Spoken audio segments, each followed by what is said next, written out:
I'm here at the Bespoked UK Handmade Bicycle Show in Bristol to show you the latest and greatest tech. Now this is a bike show that specialises in showcasing small and more independent and custom bike manufacturers, and as a result there's just loads of passion and creativity here and loads of really innovative ideas that you just don't see anywhere else.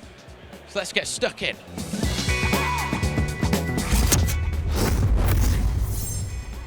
I really want to show you my crotch. My crotch is a custom bicycle from Dear Susan. It's designed to be a really versatile bike, so you've got kind of one by, the facility to fit wider tyres and smaller wheels if you want to, with adjustable dropouts. There's some really nice ideas on it as well.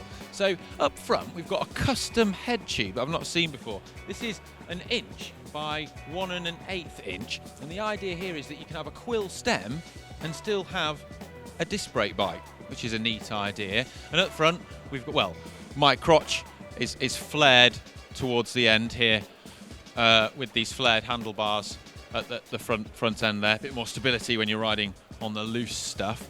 And there's also some other really cool details. So this paint job is brilliant. You've got this metallic sort of blue colour that then fades into a sort of marbled metallic blue towards the front. That is really, really nice. You may remember Dear Susan from Catherine's excellent video from the Nabs Custom Bike Show, because they were the creators behind the Pubesmobile.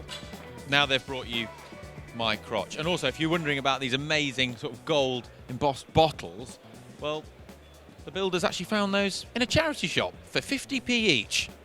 Bargain. I love a custom paint job, and just custom painting is so cool, but it can be quite expensive.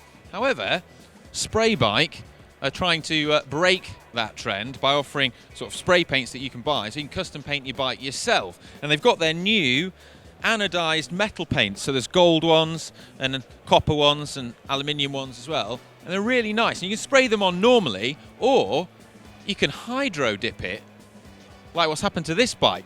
Now hydro dipping, well, I thought it was really complicated. Turns out it's not. This bike has been done as an example as to what you can do if you're on a budget. So the way this bike has been hydro dipped with gold paint is it was a black frame.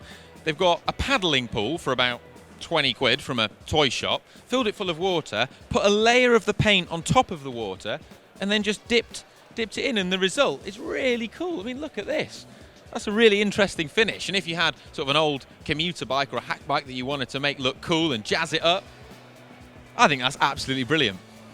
The great thing about custom frame builders is just the variety and the sheer amount of creativity. And Tom at Barbastell is a great example of that, because his design ethos is that he likes to take a part that inspires him and then build a whole new bike around that. So in this case, we've got the brake calipers from a giant Propel Aero road bike. They're here and here.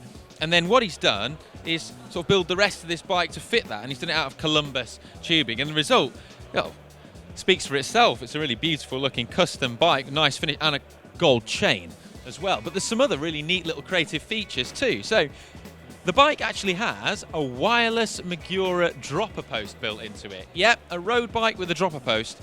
I was talking about these in Taipei, and I think it's the future. So the way he's done it's really neat. We've got a really, really tiny little hidden button that fits very neatly underneath the shifter hood here. It makes, well, you can't tell it's there unless you know.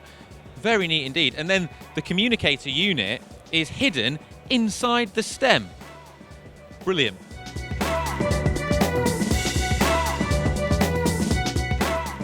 Riley is a small independent frame manufacturer based here in the UK, and they make a variety of bikes. This is their Spectre model, and it's really caught my eye. So it's a gravel bike, as you can probably tell by the Apogora bags that are festooned to it for adventure riding, and it's made from titanium.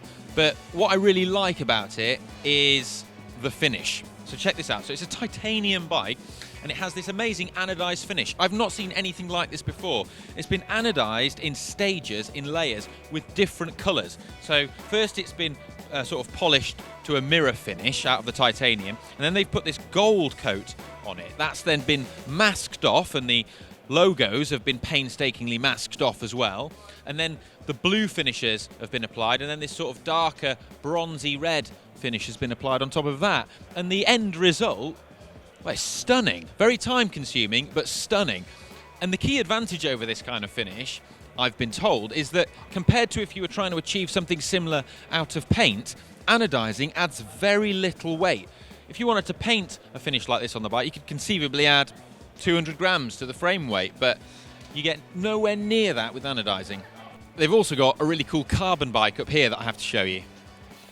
This is the 500 SL, as they call it, and it's a sort of completely custom carbon frame, and it's bare in this case. It's just been waxed. You could have it painted, but leaving it bare saves some weight. And this frame is said to weigh less than 600 grams in a size small. Very light indeed. It's been made in conjunction with the expertise of Formula One engineers. Key to maintaining strength while giving low weight is this two-toe carbon fibre that's used on the tube sections here in this sort of checkerboard effect. So it's unidirectional carbon fibre woven into a checkerboard, and that gives really good strength to weight. You may have seen this carbon fibre used in other products as well in cycling, so the Giro Aerohead helmet and Campagnolo Ghibli disc wheels make use of it, but I really like the aesthetic of the way it looks on the bare carbon frame. It's very nice. I've got a really innovative piece of frame building tech to show you here from Sturdy Cycles. Now I know this is a mountain bike. Bear with me, road fans. They make road bikes too.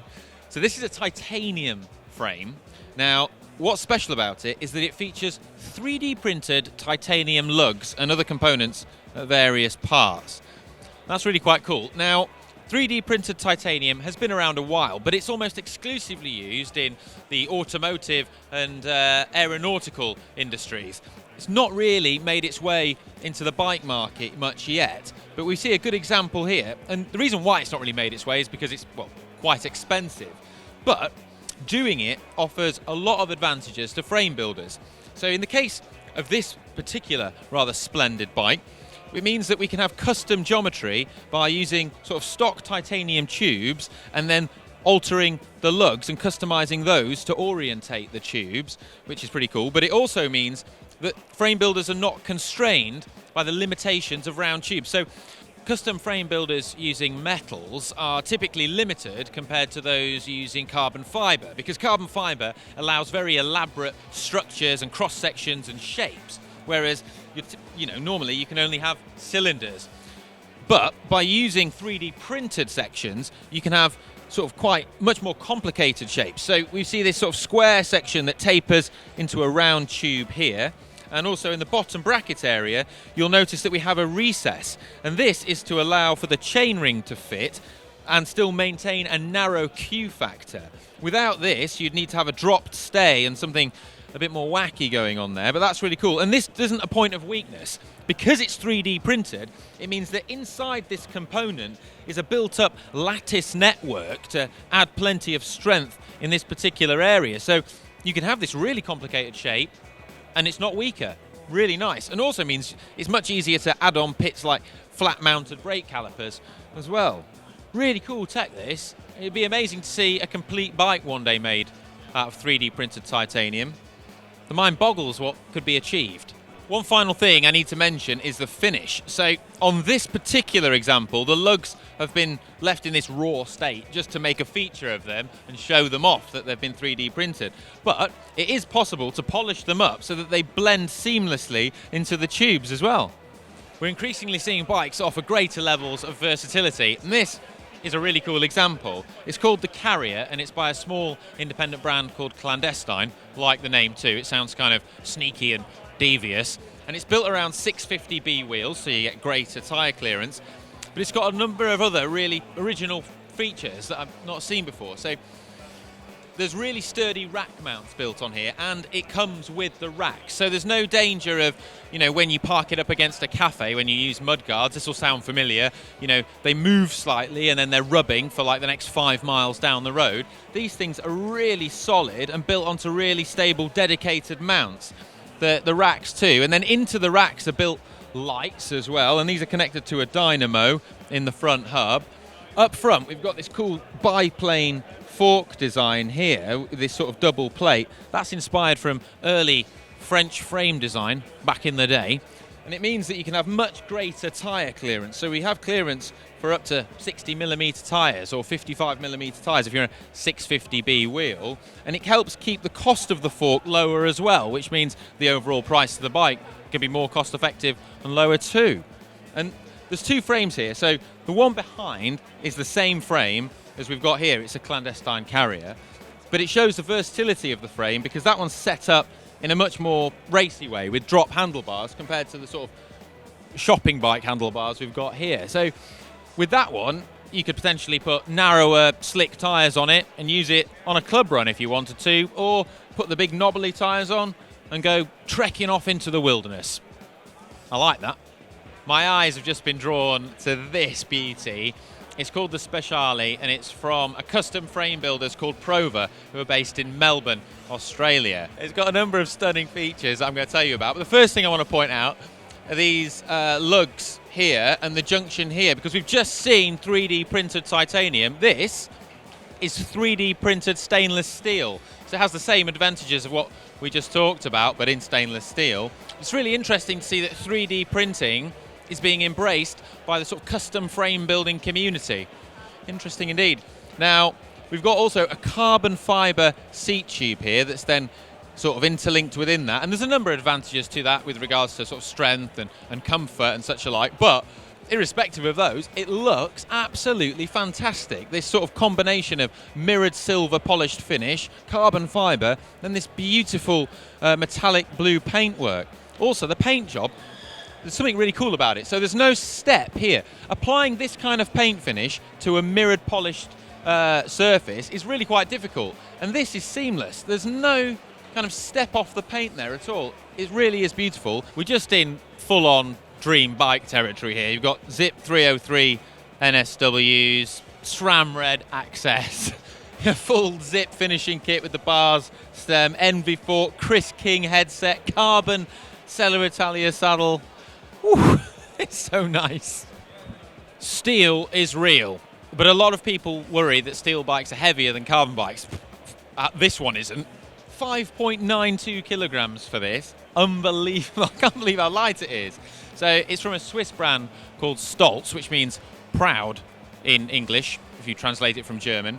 And it's an incredible build. So the frame itself is said to weigh 1.34 kilograms, which is incredibly light. It's a fully custom frame, so you can have it done to whatever geometry you like. And onto it, it's got lots of exotic parts. So we've got a custom saddle, which features a bit of drillium in there to save a few precious grams. And that's from a brand called Gelu, which I've not come across before. And so is the seat post. Schmolke wheels. These tune bottle cages on here as well, which probably weigh about 1 gram each. SRAM Red E-tap.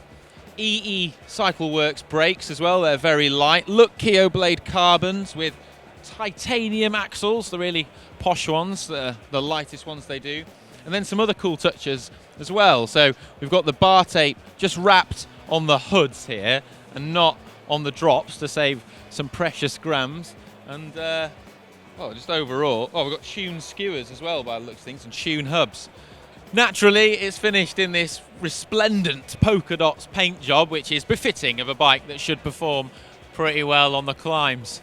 I hope you've enjoyed this look at custom bike tech here at Bespoked in Bristol. It's just great to see a room that's just filled with so much passion and creativity, and it's great to see the industry thriving. If you have, then please give it a thumbs up. Subscribe to GCN Tech if you haven't already. And if you'd like to watch a video on custom painting, then you can click behind me.